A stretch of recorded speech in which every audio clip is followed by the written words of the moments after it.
Welcome to 44 and 1. G Vizzle Tempest. Like, subscribe. Why have you made your hair look like mine? I've made my hair. I've put we have the same hair mousse. Today. I put some mousse in it today. Don't say that. Don't say that.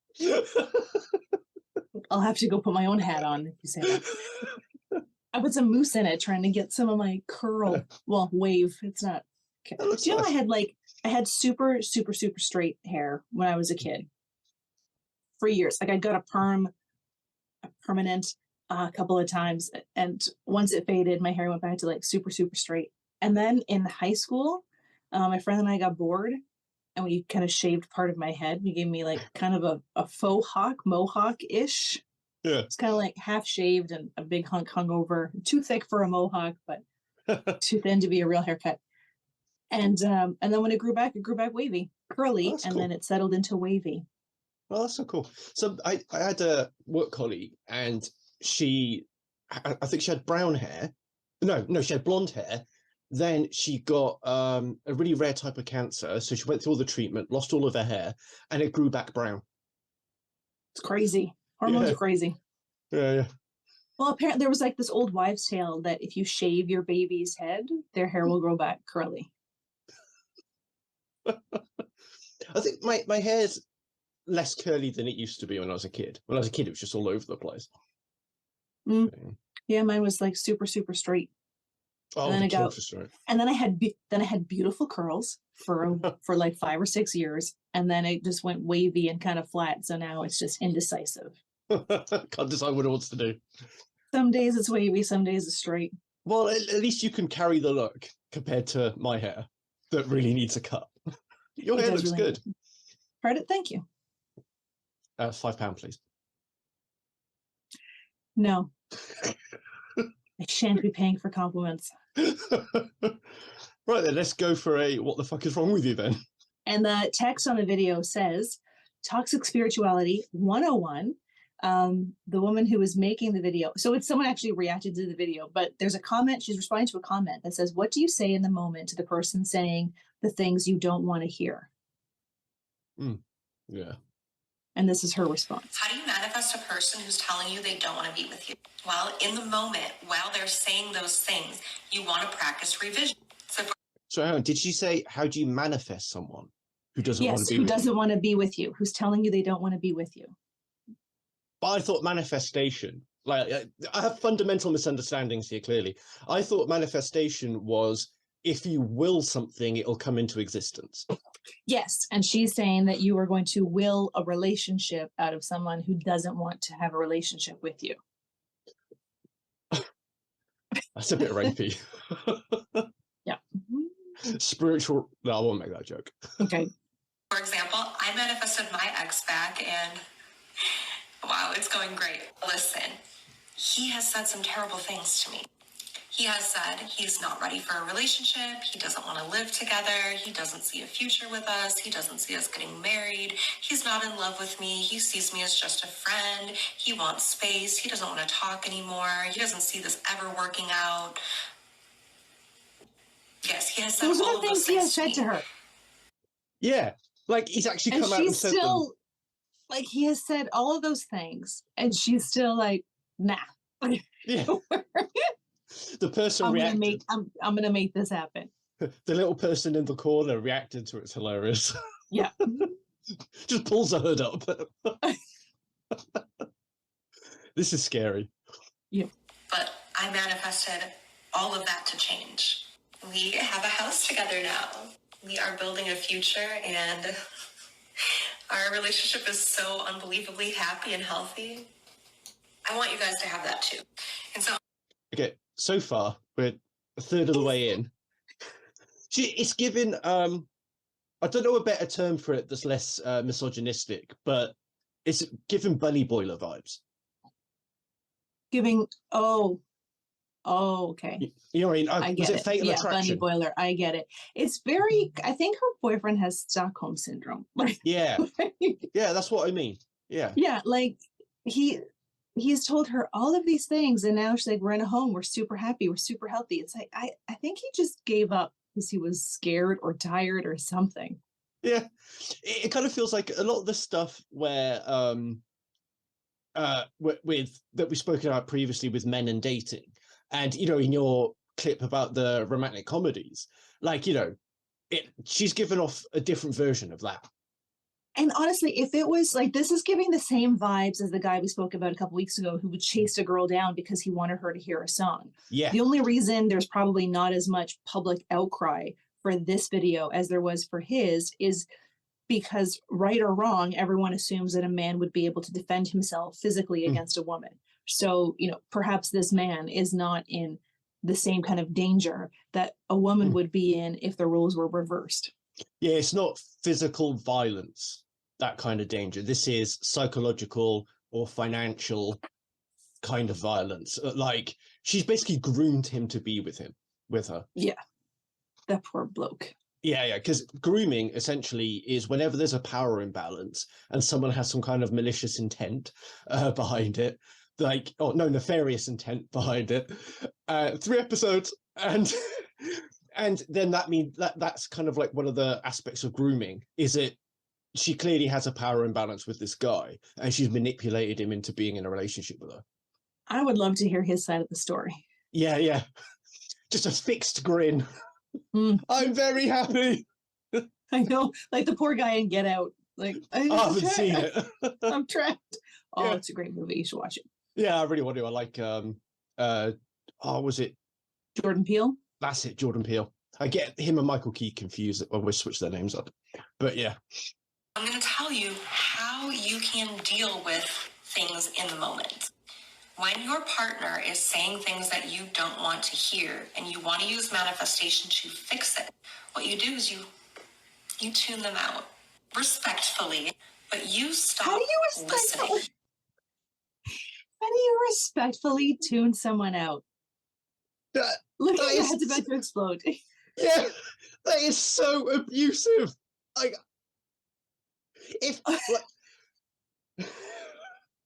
I know we shouldn't be laughing, but this woman is bats. It's not mocking laughter. It is a laughter of disbelief, and it's a coping mechanism. Yeah, this is horrifying. That poor man. Honestly, I don't know. I don't know how else to react to it. She's respectfully tuned them out. There's absolutely no respectful way to do that to somebody. Yeah. I mean, this is the kind of thing. Okay, so we were talking before about that guy who kind of just got involved in the tater-tot stuff and kind of like went off the rails a bit, and then accused his girlfriend, or his wife rather, of baby trapping him. But it's like they're married. What people are supposed to be talking about is this kind of scenario where people can get trapped in relationships. It doesn't matter either gender. This is something that both genders can do, and then this is what like people are supposed to be afraid of, and then people like the Tater Tots have said it the wrong way, so that guys in happy 6-year marriages freak out for no reason. But no, this is what we're talking about. This is that scenario. This is the dangerous shit. Yeah. And what you start doing instead is... This creator blocked me so fast. I've never been blocked faster, honestly. Maybe she's seen my videos before. I just left a couple comments. Her whole account, it's her caption on her account. Let me show you. Get your ex back meditation. I manifested an ex back into my life and then he almost killed me. So yeah, that... Wow. Wow. We can continue listening to her reaction, or we can head on to the next one, because that's when she talks about part 2. Let's go spiritual to psychosis. Spiritual psychosis is real. Let's see what they make of this. I mean, fortunately, she doesn't have a huge account, so she's probably not reaching a ton of people, but there's always the potential that it's going to just reach the wrong people with that message. Well, and the thing is that most people wouldn't follow that kind of account because, like, you can just feel it. You can feel the insanity and the manipulation. But the only people that are going to be following that is either for the lulz or because they're vulnerable. Yes. And that's the worrisome part, is the vulnerable people who are watching it, Yeah, exactly. which is always the case. I mean, it's always, whether it's her or Tater or Tots or Yeah. Sterling or Connor. Haven't seen Connor in a while. Oh yeah, yeah. But yeah, that's the thing. It's like it's all cult behavior, isn't it? The way they just rope people in and just prey on all those vulnerabilities and exploit. But yeah, let's see what happens in this one. When your partner is saying things that you don't want to hear and you want to use manifestation to fix it, what you do is you tune them out respectfully, but you stop listening. And what you start doing instead is saying in your head what you want them to be saying. Your face. This is terrifying. Your face. Oh my god, this is actually a nightmare. This is the kind of thing that would be in a Stephen King book. This is like Misery. I feel like she's gonna break my ankles or something, or chop my feet off. We haven't seen the boyfriend pop up in the video, so we don't know what situation he's in. He's strapped to that furniture in the background with a gag in his mouth. We're happy, aren't we? We're happy. That poor guy. Oh, I wonder how aware of it he is. Like, is it like, you know, is it like most of the time you wake up in the night and then you never remember it and it's all like a bit hazy? Is he having a dissociative experience, or is he fully aware? Or maybe she's just convinced him, right? It's like the victims, like female victims of abuse, have been so worn down. I mean, and male, obviously, have been so worn down into believing that they don't deserve better, or this is all you're going to get, or, it doesn't have to be a fear for your safety. It was just your confidence has been broken down so much that you don't feel you deserve any better. So she has likely done that to this man. Yeah. And deluded herself into thinking she was just manifesting. Yeah. Like, because it's innocent then, it's well-intentioned. And then if somebody thinks that morality's on their side, there is no limit to the atrocities they can commit. Yeah. Prime example here. So if your partner is saying, I don't love you anymore, you tune them out and you start saying, oh, they're saying how much they love me. They're saying that they want to be with me forever. They're talking about how much they cherish our relationship. Whoa. Right? Like, it's just the self-delusion.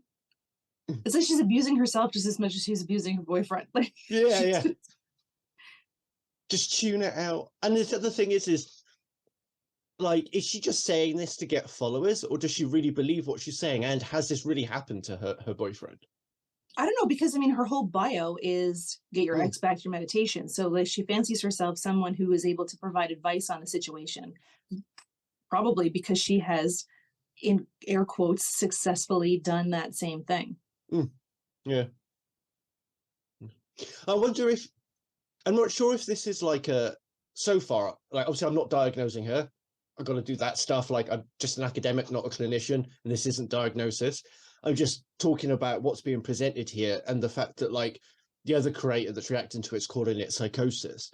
I'm not sure if it is psychosis, because she understands what she's doing.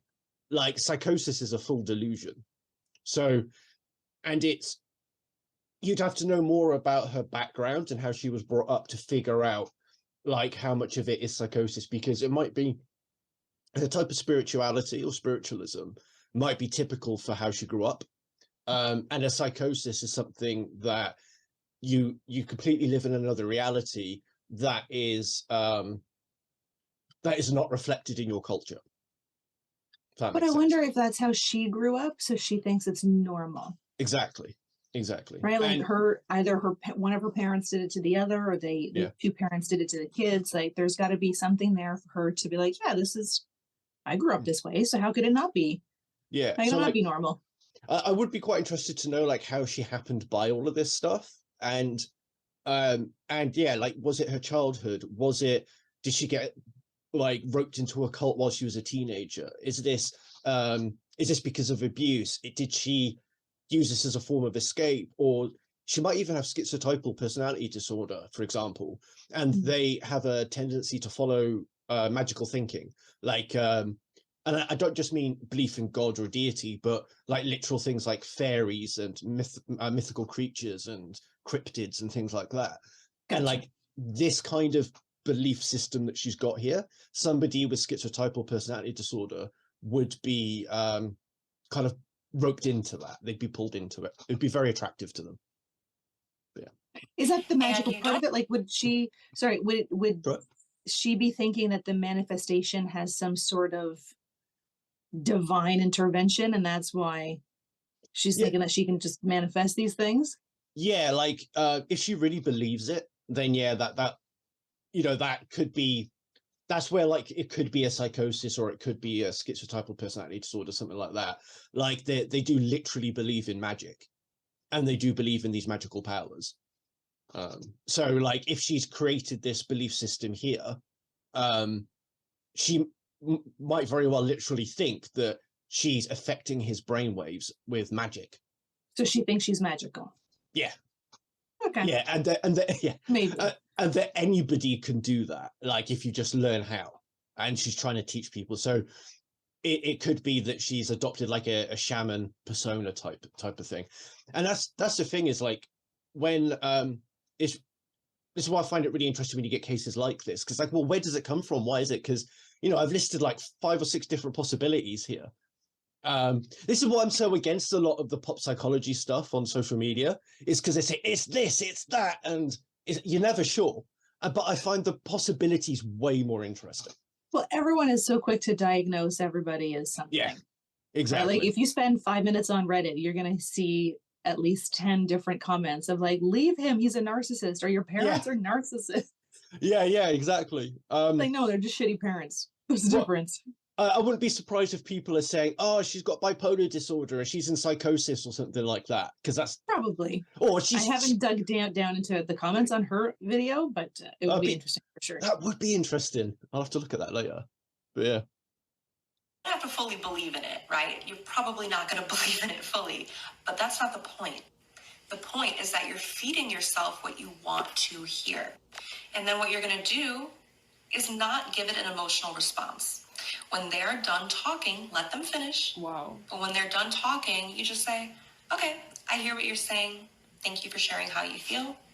And you either move on to a different conversation, or you just stop hanging out for that day. Go do your own thing, practice some self-care, get yourself good.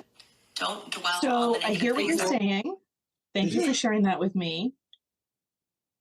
Don't address anything that was said that you haven't heard, because you've been spending all this time. Next time my boss says like, oh, we're in a pay freeze this year because, you know, profits aren't very good, so no one's getting a raise, I'd be like, so I'm getting a huge big raise? Thank you. Yeah, exactly. I hear what you're saying, but I don't believe it. You're going to give me a 6-figure bonus just to sit on my ass at home for 3 months? Okay, thank you. Oh, it's scary. What they needed. Focus on what you wanted them to say and believe that into existence. Ignore them completely. That's how revision works.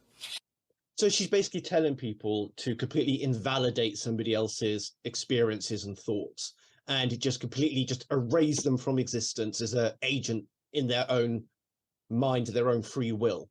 Like just erase all of that. It's reminding me of a line from a movie, like something about I replace your reality with my own or something. Yeah. I have to find it. Now, obviously, if your person is being abusive, you don't put up with that. You leave. What? And you manifest them from a distance. What? It is never okay to tolerate abuse. It's never your So if they're abusing you like you're abusing them, just That's leave. not cool. Manifest them from a distance, and you can sniper shot them into being a good person. So the quote, it was from a 1974 episode of Doctor Who, and the quote is, I reject your reality and substitute my own. That's what her whole page needs to be called. Yeah, that's such a good line. And what was that in? Doctor Who. fault. Even though everything is a manifestation and you do have a lot more control over it than you think, it's not your fault. So leave, get to a safe place, and manifest them from a distance where you are safe. But I'm running out of time for this video, so... Wow. If they're abusing you, manifest safety. Mm. Like, it kind of like, it almost...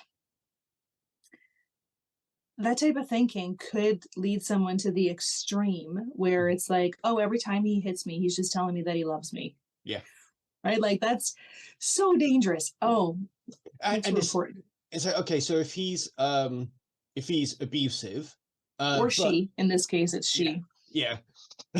but like, if you're thinking about, like, so she's telling people to think about their boyfriends or whatever, or their husband, and if they're abusive, then you shouldn't tolerate it in the moment. But what you can do is go away, manifest them to be a good person, and then go back and give them another chance, which you should never do. Like, yeah.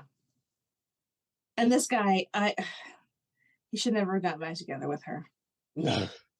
It sounds like he didn't have much choice in the matter. No, it's just sad and scary. Terrified. I've never been so, like, in all of our clips. I think maybe I think this is something that's interesting about perception and what different genders regard as threats, and then the kind of things that have either got to me or angered me or terrified me like this, compared to what angers you and has that effect on you. And like, I wonder if we should do an episode at some point discussing that, like, over the last year, what are the clips that we've hated the most or have bothered us the most, and see if there's like any difference, because this is what I'm personally afraid of from a partner. It's like, this is the kind of stuff that fucking freaks me out, is somebody behaving like that, because that kind of stuff, like, not literally the spirituality side of it, but the just the malevolence behind it and the manipulation, because that's what I grew up with, that's what my home life was like. And so, like, and I think for men as well, like, this is a very real fear for some of us, that, like, even though so few people are like this, it is something that men are worried about. Well, and it's like the same thing that, you know, comparatively speaking, there are so few men who are rapists, but women still worry about them. So there's valid concerns on both sides, right? I think men and women both get emotionally abused and financially abused. When it comes to the physical abuse, I think that's the one that women are most afraid of, because they're less likely to be able to defend themselves, where a man may physically be able to defend himself but chooses not to because he doesn't want to you know, either participate in that type of physical altercation, or he's been taught, you know, you don't hit a woman under any circumstances. So I think there's the differences there and the different types of abuses that are faced and are feared. But this woman is just fully emotionally and mentally, and like you said, probably financially abusing this poor man, and making it sound like a positive thing she did. Like, look how great I was able to manifest it back. We've had this like super healthy relationship, I think. I don't know, because I haven't heard a word he says since 2004. But in my head, every time he opens his mouth, he's saying something different than what he's actually saying. Like that type of disrespect for your partner. Like, what does she doesn't love her partner. She loves the partner that she has built him to be in her head. Because she hasn't listened to anything said to her.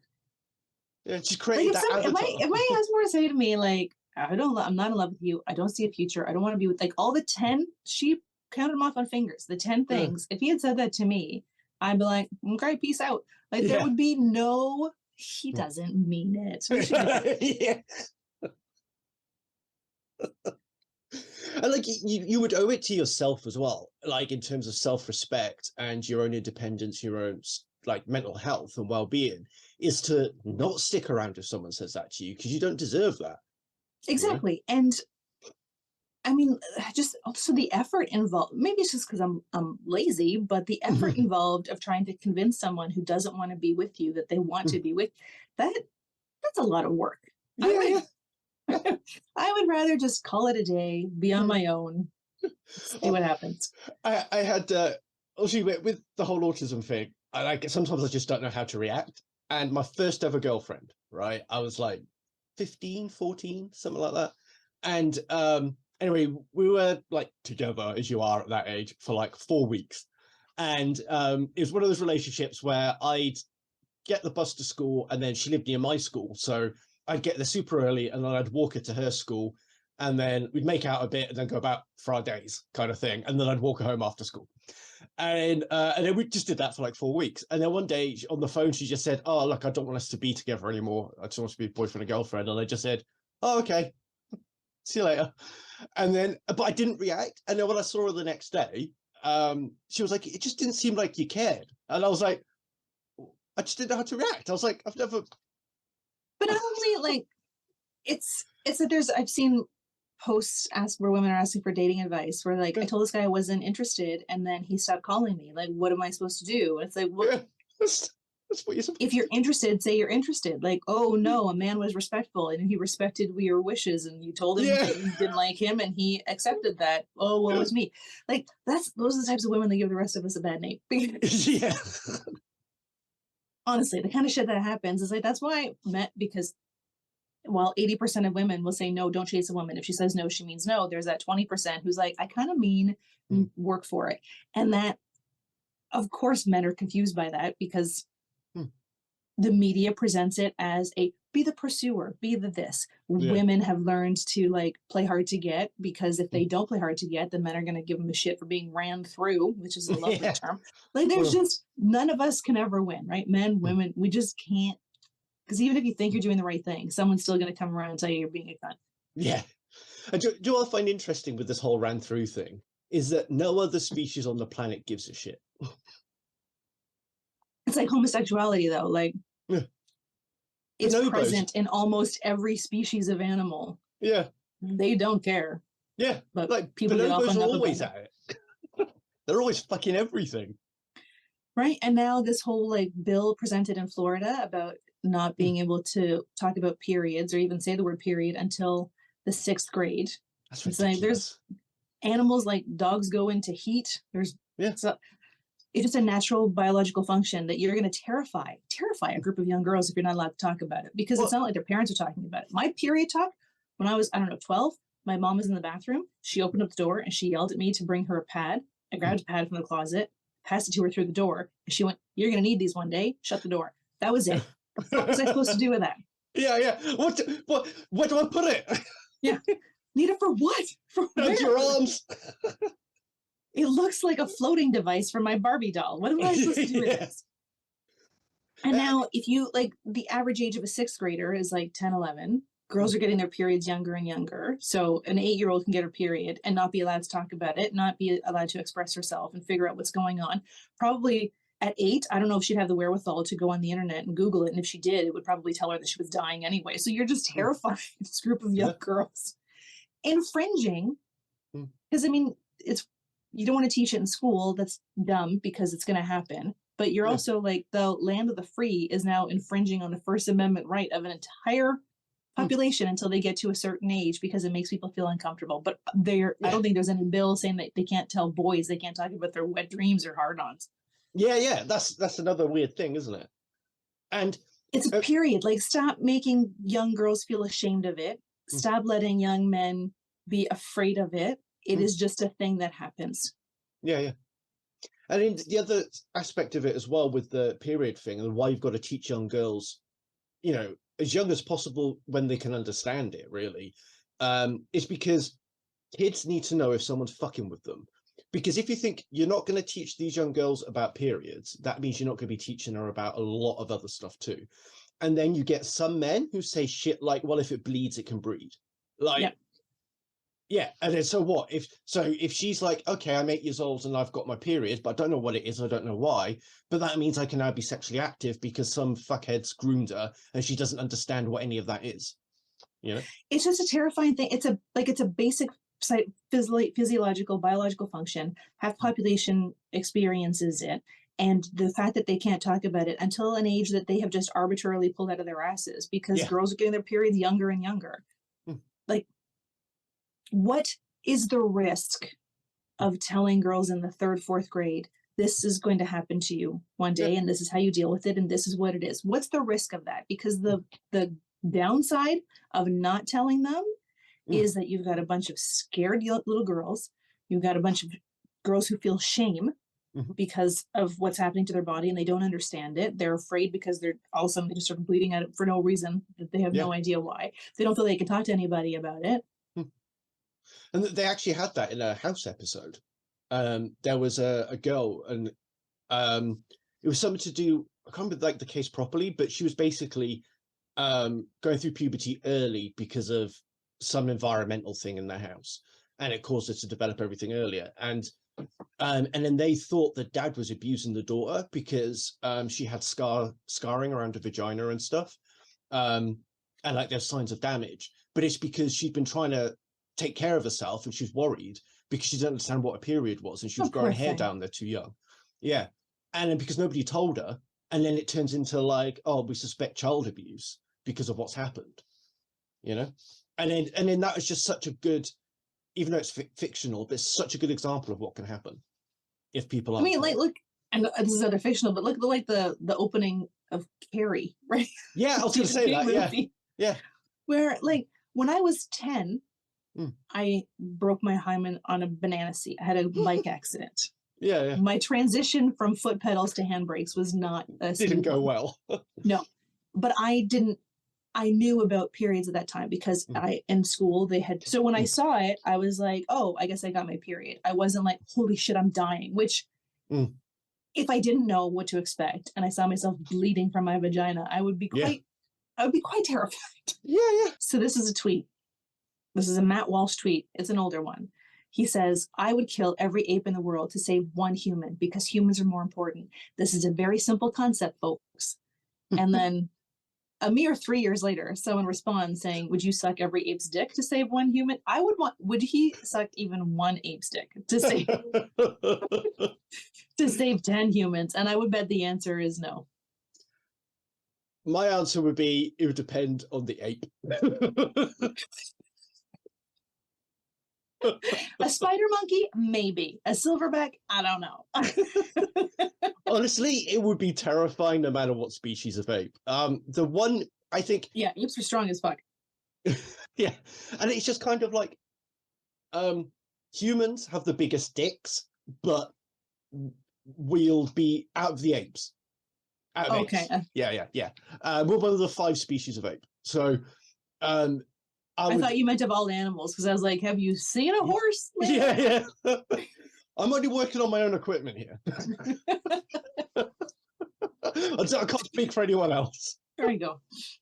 But I've put myself off now. But like gorillas have the smallest penis to body ratio. But they would be the most terrifying, because what if they want to donkey punch you or something? I mean, there's a lot that can go wrong.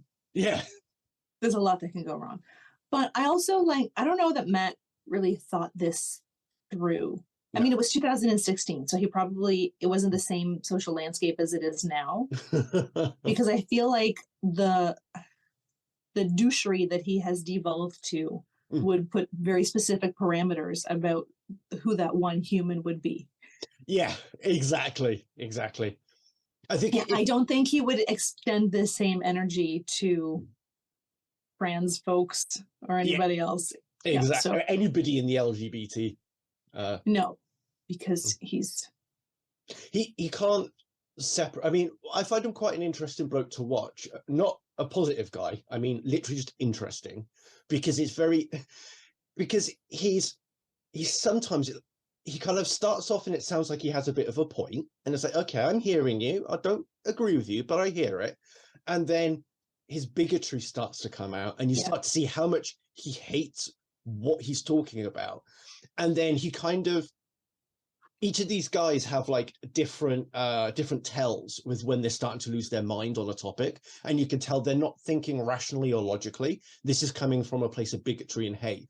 And Matt Walsh's one is that he starts to get a bit higher pitched, and he starts bumbling over his words, and he starts kind of getting a bit kind of excitable in what he's saying, because usually he's quite calm and collected, very reasoned with how he delivers things, which is how his version of bigotry, which is how it gets in people's minds, is because he just says it so reasonably.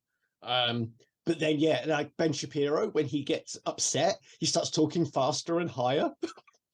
His voice, I'm pretty sure he's actually a robot. And like Yeah. the manufacturers just put him out before they sorted out the voice box situation, because I cannot bear to listen to him. But I saw So him with Neil deGrasse Tyson, and he goes on this 5-minute, like, I'm exaggerating, it was like a 45-second long spiel about like gender identities and blah blah blah blah blah, and Neil is a scientist and what is his thoughts and like how can he this, and then Neil was just like, why do you care? Yeah. And Ben was like, I don't understand where all this hate comes from. Like if you don't want to if you don't believe in abortion, don't get an abortion. If you don't believe in gay sex, then don't get gay married. If you don't if you don't support trans people, then at least don't hurt trans people. Just leave people alone to let them live their lives and do their thing. They're not hurting you, they're not hurting themselves or anybody else. Just fuck off already and let people be. And what kills me the most is that the people who are the most hateful are the ones who would identify as the most Christian. And the whole point of, if you get down to the basis of the majority of religions, it is about being a good person. Yeah. Supporting each other, taking care of one another, feeding the hungry, clothing the naked, housing the homeless, and just they call it the golden rule, right? Do unto others. And they just have to push their way onto everybody. I mean, fuck, Jesus hung out with hookers. Yeah, tax collectors. And tax collectors, like he was hanging out with the same people. If Jesus showed up today, it would be like, just go sit in the back. Like, yeah. We like to talk about you, but not actually follow anything that is your belief system. It's just, it's so hateful. Because the whole idea was that you don't have to agree with people or their way of life to think that, okay, you just let them be, you know? What was that other phrase? Like, hate the sin, love the sinner? Yeah, exactly. You don't have to agree with what I'm doing, but you just have to accept it. And if you can't accept it, then just shut up about it. One of the things I find most interesting with Christianity is how much hate everybody gives Leviticus. But Leviticus, the whole essence of that book is don't be a dick. Like if you read it, it's basically just, it's probably one of the most loving in a really weird way. It's all about auditing and economics and ownership and all that stuff. But it's like, okay, this is the world as it is while I'm writing this book. And this is how you should live in this world. Take the essence of what I'm saying and then apply it in your culture and your social norms. And if you follow that, then Leviticus is a fantastic book, but people completely misunderstand it. But I mean, the whole book, the whole basis of it was just, like you said, don't be a dick, just be a good person. Yeah. Don't hurt other people, don't hurt yourself. Give a little money to the church. I mean, the church does, or the Bible does say in several places about paying taxes. Yeah. But somehow churches have skated by on that one. But all right. Yeah. But still use the same book that tells them to pay taxes to not pay taxes and tell other people how to live their lives. And then some of the arguments that I see, like Walsh and Shapiro, Michael Knowles and all that do, is that they like to kind of twist a lot of things that are happening. So where you've got the most extreme vocal activists in their society on the left that are arguing for X, Y, and Z, they take those examples and say that all trans people are like that, all the LGBT are like that, they're all deviants, they're all disgusting backward perverts, and they're ruining our society. That's the overall message that they seem to give. And it's like, well, actually, if you were talking about free speech like you claim to be, then you and your group wouldn't be trying to ban these school books. You wouldn't be trying to ban talk about girls' periods. You wouldn't be trying to ban teaching about LGBT lifestyles so that they could be more accepted. You wouldn't be like banning things. Like No, but it's like they would be the first ones to shit talk cancel culture, but then they're the Yeah. first ones who want to cancel everything that makes them uncomfortable. If you don't want to read those books to your children, don't read those books to your children. But it's not up to you to decide what other people can read to their children. Exactly. That's the whole point of a library, is you go to the library and take out the books that you want to read. You don't read every Exactly. fucking book in there, do you? It's like, and it kills me that they try, like their biggest argument against gay marriage at the time was that about the Bible. But it's like not everybody who gets married is Christian. They are not following the same Bible. Atheists get married, Muslims get married, Hindus get married. They do it in their own way with their own, in their own religious houses. And like, it's fine if a church wants to say, we don't support gay marriage, so we're not going to allow gay marriages within our church. That's fine because you're a private institution. But to say that people in general can't get married because of a Bible, like a marriage is not a religious event. Like you make it religious, but you could go to a church and do the whole thing. But if you don't have your government giving you that license, you're not fucking married. And it's a license from your government, not a cherub that has descended from heaven with a license signed by God. Like it's a probably a cash grab because it's a municipal license. But like it's just trying to infringe everything. I can't even formulate the words. It just makes me laugh. Yeah. But I forgot myself now. I was going to follow on from something that you said. I was too busy laughing at you. With me. Oh You yeah, mean sorry, with yes. me. Yeah, Okay. yes, with you, yes. And the interesting thing I find is like when they keep trying to spin a lot of stuff that's in the Bible, that the Bible says this, the Bible says that. And ultimately, a lot of it is how we interpret it.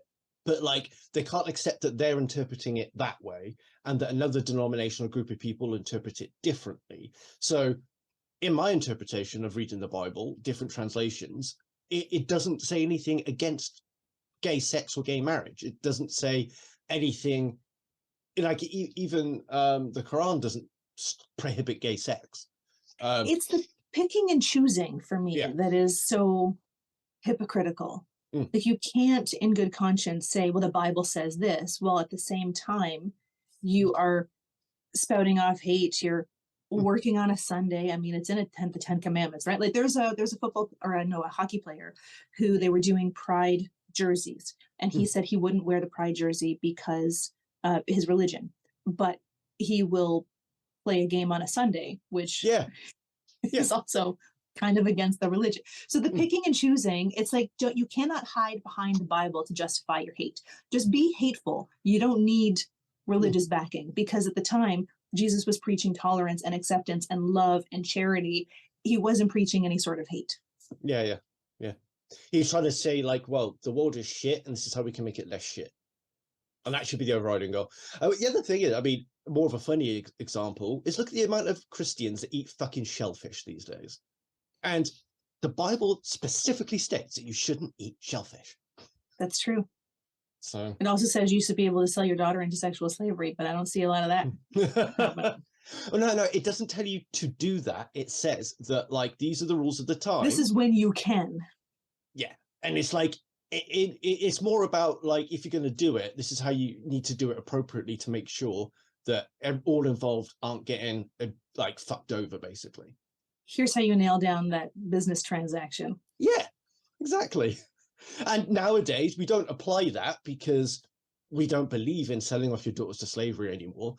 But you take the essence. No, but you take the essence of it, of what it said, which is treat people in your transactions appropriately and respect all involved and don't fuck people over. That's what it's saying. It's not actually saying to sell your daughter into slavery. That's just the example. Yes, it is an example, but it's also kind of like, it still permeates a little bit like when fathers give their daughters away at the wedding day. It's kind of like, she's not my problem anymore. Yeah. I used to own her, but now you own her. Yeah, you take her from here. You take her from here. Enjoy your new toy.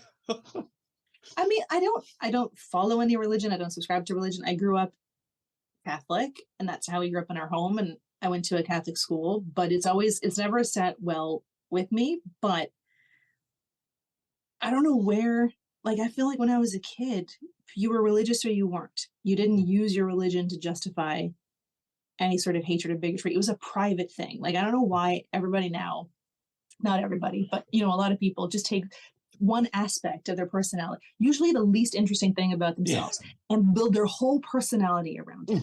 Yes. Like, you know, somebody is religious within seconds of meeting them. You'll know they're on keto or intermittent Yeah. fasting or a vegan within seconds of meeting them. You'll know what their gender identity is within seconds of meeting them. And maybe that's not a bad thing because it's the way they want to be approached and dealt with. But it's a thing about you that you can share, right? Saying my pronouns are this, or no, I don't want to order pizza because I'm a vegan.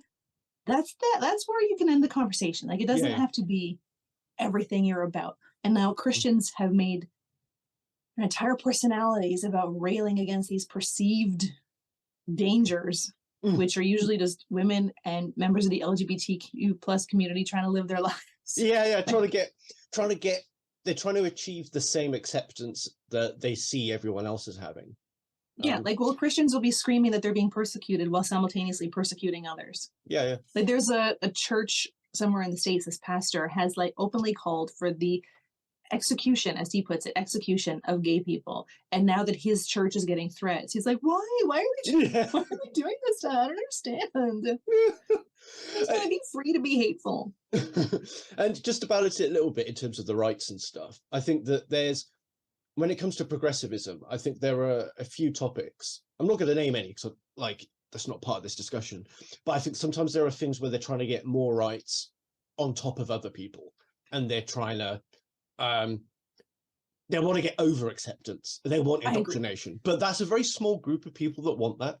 It is, and we see that with like this next wave of feminism as well, which is kind of like the heart of feminism was just that men and women would have equal rights and opportunities, that we would be treated equally in society and in the law. And now it's gone to this extreme where women want more rights than men, and it's like, no, we cannot have been bitching about this, to use a gendered slur, bitching about it for all these years, to then just do the exact same thing that we've been fighting against, right? Like, we just need to get everybody on a level playing field so we all have the same rights and access to things. We all have the same opportunities. Nobody is better than anybody else. Like, let's just get there.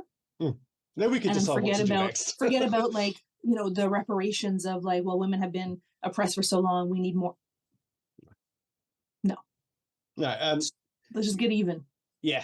And then, because it's so hard to just get even, they're like, why would, like, we can't exceed that because it's so hard just trying to get equity and equality.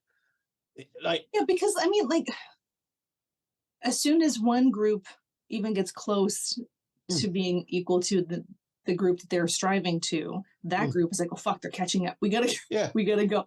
Like, there's always that imbalance. Like, it's always got to be a competition, and we see it all the time on TikTok, and we see it on Reddit, where like men, every time a woman says something about their experience, men then come in and they're like, what about the draft? What about this? What? It's not like, both of us have shit, right? Like, both genders, or all genders, are dealing with their own shit. All genders are dealing with their own issues and how to just get ahead. We don't need to be constantly like, what about me? And talk about it on your page, on your videos. Just let people complain about shit. And the other thing that gets me as well, like, this is something that's particularly bothering me at the moment, which is that people won't, like, the essence of what you just said, right? People won't take that. They'll nitpick what you've just said and be like, what do you mean all genders? There's only two genders. And it's like, that's not the point of what you're saying. Or when I said both genders and then corrected myself, then people were like, no, you're right the first time. Like, that's what bothers me so much about comments, is like, you can say this like 3-minute video about Gozer, right? I'll do a 3-minute video about Gozer, and I'll be like, oh, this yellow thing, and then someone's like, oh, that's not yellow, it's ochre, and that ruins the entire, and they stop listening to the entire video because of that one little. I get that language is nuanced, but sometimes the point really is just beating you over the fucking head. You don't need to find the Da Vinci Code. You don't need to find hidden meaning and shit. Yeah, exactly.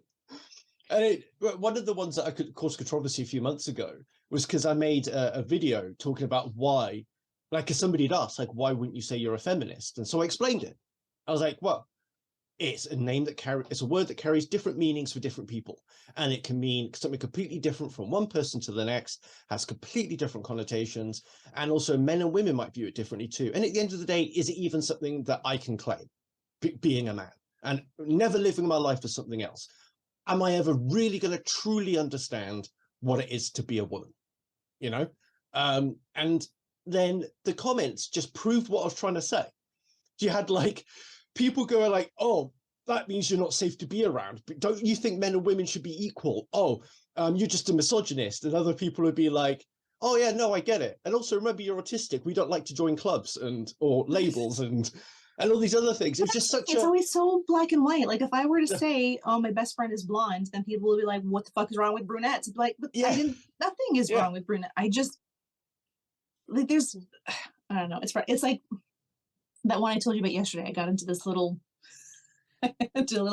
comment war on Reddit when this guy had made he'd made a post. I'll read it to you. He said, I just read a quote and it really stuck in my craw. We see it, all caps, all the time. The generalization of men followed up with, if you're not the type of man who does this, then it's not about you. That makes sense. Yeah. Then he says, sorry, ladies, that's not how language works. Dogs are scary doesn't mean that just scary dogs are scary. It's stating that all dogs are scary. CEOs are psychopaths means that all CEOs are psychopaths. Women are whores doesn't leave the door open for any women to be non-whores. Men think this way means all men think this way.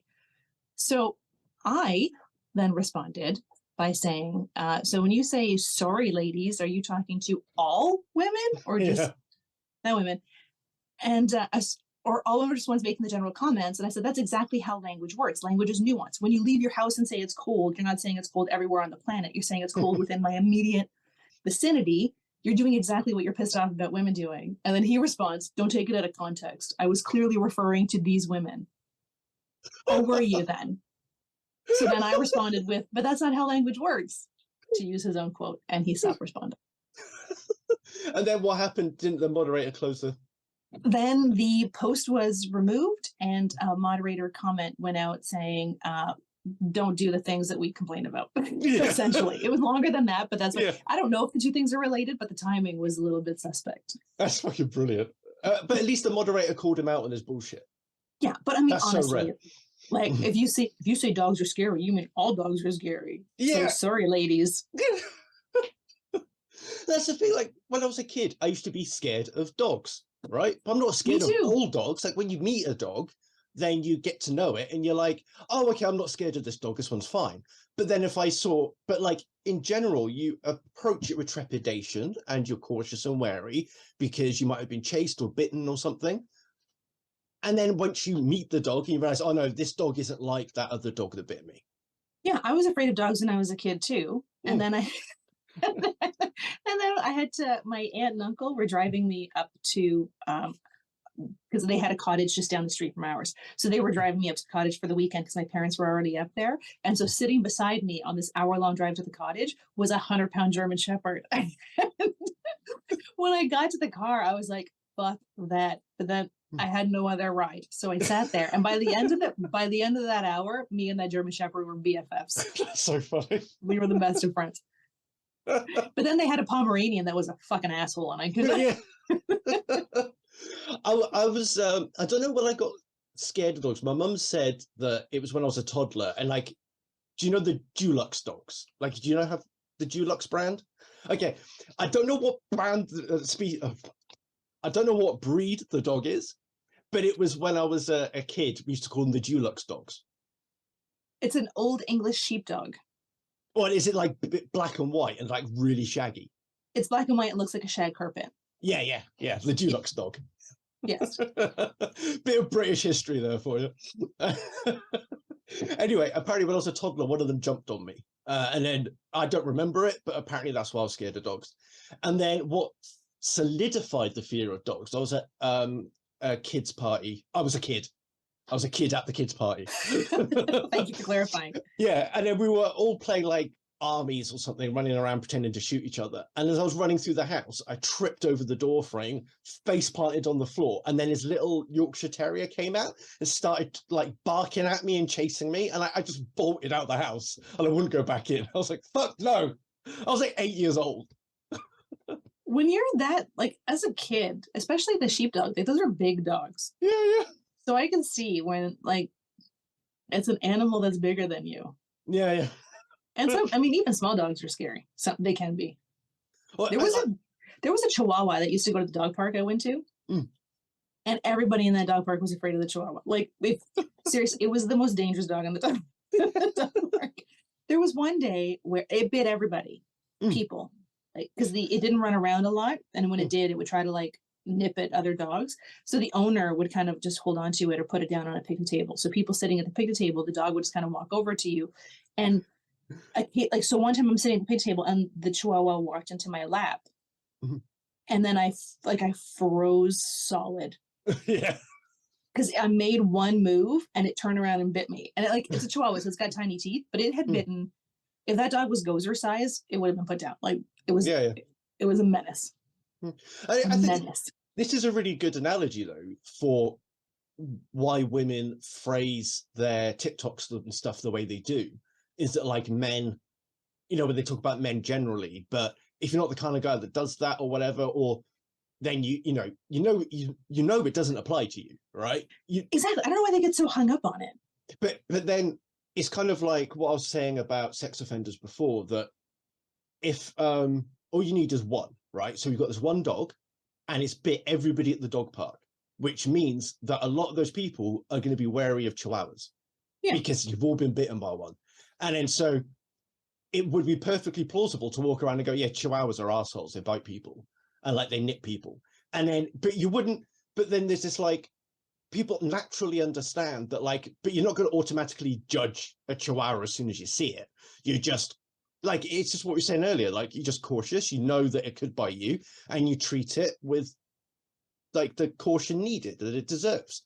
Yeah. Like when I watch videos about like people complaining about women, if it's something that doesn't relate to me, I'm not going to get fucked off about it because that's not talking to me. Like the fact that we have to add so many disclaimers. Yeah. It's like I made a video once talking about like smokers and non-smokers, and it was like, fuck, okay, I know it's not all smokers, and I know it's not all non-smokers. I know it's this, and it's just I'm not the speaker for all women. I do not speak on behalf of all women. Yeah. And when I speak about people, I'm speaking about the specific type of people that I'm speaking about in that moment. Not every single person on the planet. Yeah, because I don't understand why we lost nuance. We lost any gray thinking, and it's all just so black and white. I think part of it is the way that media, I think it's a few different things. So I think one of them is the way that our journalists report news to us. They don't do it with any nuance. And then we learn a lot of things about how to behave with how our politicians and how our journalists act. And then if they're acting without nuance, they're not helping us to be nuanced. And then we don't have the education at school to think critically.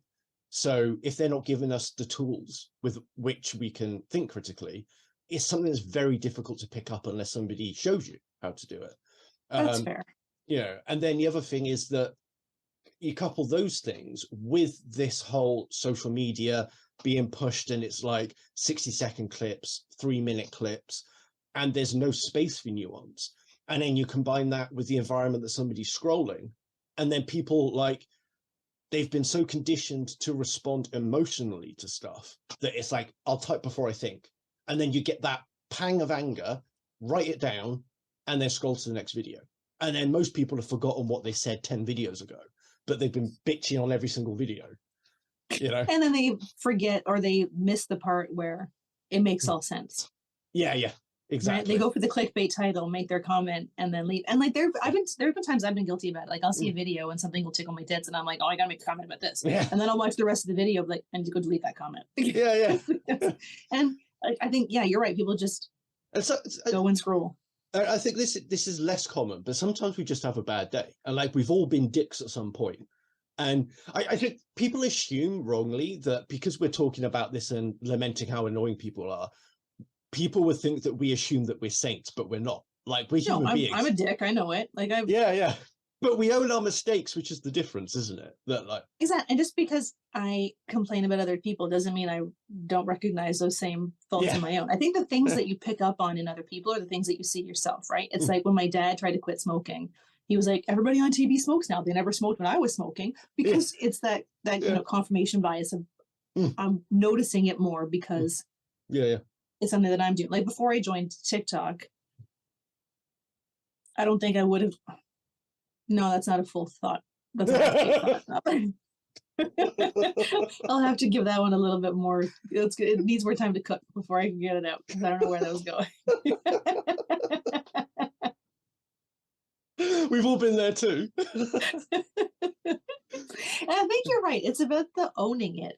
Like, how many times do we see somebody say something shitty in the comments, and when they're called on it, like this guy with that example, right? Like when I called out that he was doing the exact same thing, instead of being like, oh yeah, you're right, and moving on, he accuses me of taking it out of context. And that other guy on TikTok who said that I can't pew pew because somebody else was doing it, when I was like, we can both do it, and 2 other people jumped in to say like, yeah, we can both do it. He was like, well, the other one's hotter and funnier. Why? Yeah. Just say okay. Why? You don't. Like, is that much of your ego on the line that you can't just either ignore the comment or say, yeah, I guess you're right. And I find it interesting how different people double down in a different way. Like they get insulty in different ways. Yes. With women, men tend to go for the appearance. Yeah. Or like the biggest one is like, you're going to be a cat lady. Like, that's a bad thing. Yeah. And the ones I get is like, oh, you're just a soy boy. Oh, you're just like a loony lefty or something like that. Like, well, I'm actually not that left-wing, but okay. It's just, and I think people insult people in a way that they think would be insulting to them. Yes. I can't remember if we've already talked about this, but like, yeah, okay. Then I'm not go for it again anyway. It doesn't matter. Not everybody's seen every episode. I think like, I would never say to somebody, you're going to grow old alone with your dogs, because that sounds like a quite lovely and peaceful way to grow old, right? Yeah. But if someone does say that, it's because that's something that they fear. And it's just interesting that a lot of the men who make those kind of like cat comments think that that's going to be some sort of like thing for women. You're not. And someone had said, I saw TikTok where they were saying men think they're competing against the top 10% of men for women's attention, but what they're competing against is a woman's peace of mind and her solitude and being alone, right? Like there's a lot of women who are, and more women are becoming comfortable in themselves and with their own company and enjoying being single and getting a dog or a cat or some sort of other pet. Women are enjoying that, and then they get set in their ways and their habits and their routines. So for someone else to break into that, and for someone, man or woman, to try to make space in their already happy, comfortable life, I think that's going to be a special kind of person. Especially, totally. I think the older that you get and the more set in your ways you get. Like when you're 20, you're still in school or living at home, so it's a little bit easier to be freer with relationships. But if you're talking about like a 45, 50-year-old man or woman who has their space, their career, their family, their friends, their routines, getting into that, it's like trying to break into a new friend group. It's fucking hard. So you gotta I don't know where I'm going. The end. But you've got to give people I think people have to basically get pickier about who they hook up with and be more patient with people, because I mean what you're saying just sounds like an introverted bloke as well. Like for us introvert blokes, no, but I mean that's common ground.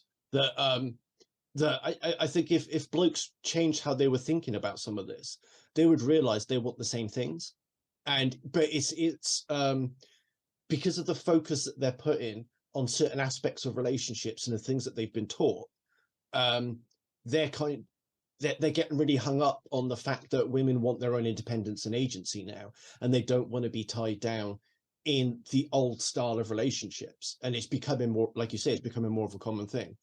And I think certainly that's definitely going to apply to introverted blokes. Like I know a few guys that would rather just like have their own space and do their own thing, but they are introverts too.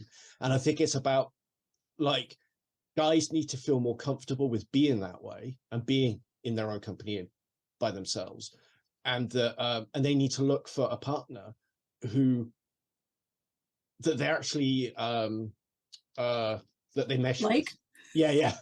But they want to find a partner that they gel with and that there is deep commonalities there, so that when you eventually, if you live together, then it's going to be a seamless transition is what it should feel like. It shouldn't be full of battles and antagonism and issues. Like it should just kind of just feel normal. Yeah, it's like when my husband and I got married, people kept asking us if we were nervous. And it was like, why would we, like, we've been together for 5 years. We've been living together for over a year. Yeah. Why would we be nervous about this? Because this was the plan all along. Like, if it's... Yeah, exactly. Exactly. And then so you kind of want what people should be looking for in relationships is a partner who lets you express who you are. Like, it's kind of like it's two things that have to happen at once. This is literally just my opinion, but and obviously this isn't going to apply to everybody. But what I think the best relationships seem to be the ones that you're two individuals that grow together, but you kind of need to do it in a way that is respectful of each other's independent selves and your independent agency. And then eventually your lives will grow together, and then you end up becoming one unit, basically. And then the more, from what I've just seen in traveling through life, I guess, is that the successful marriages are the ones that have done that. A lot of stuff that people are talking about on all like podcasts like ours and in the news and all that stuff, I think a lot of them are kind of missing the point. Because I don't know where to go with it. I've got I think a lot mind. of them feel like there's definite roles, husband and wife type roles in relationships where it's just we're two people coming together to share and make a life together. Yeah. Exactly. And that's what kills me, like when I see all these couples talking about like their monies are separate, everything is separate. It's like, then why are you together? Like, do you even like each other? Yeah.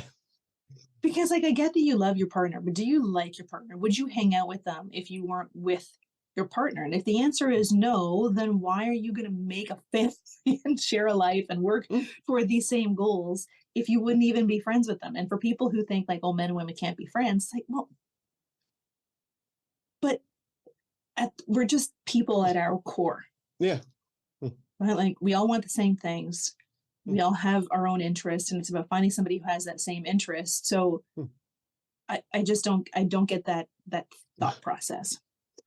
I think that, like, it's like that Venn diagram, isn't it? That I think men and women, like, there are differences between us that are dominant in the majority of both genders, or both sexes rather.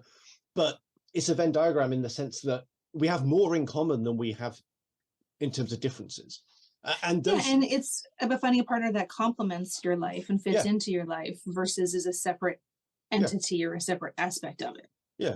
And I think that people aren't taking that time to find out those things about each other before they get into marriages or long-term relationships. So if you are somebody that does believe in traditional gender roles and you see life being a certain way, then you need to look for someone that also thinks that way. There's no point in forcing it on somebody, because there is a reason why there was gender roles for so long. I don't personally agree with them, but I'm not the arbiter of truth and everything. So, but don't force them on someone, and don't shit talk someone who doesn't conform to it. Yeah, which brings us all the way back around to the period thing of like, let people learn and express themselves. Exactly. Yeah, I don't know, every episode, the Fate of Black makes me laugh. Every episode. I realised this the other day. I enjoy it. Yeah. Do we actually fade to black? I've never watched your podcast at the end. On the video, we always fade to black properly. It's 3 seconds as well. I make it like really big. So it's a 3 second fade to black.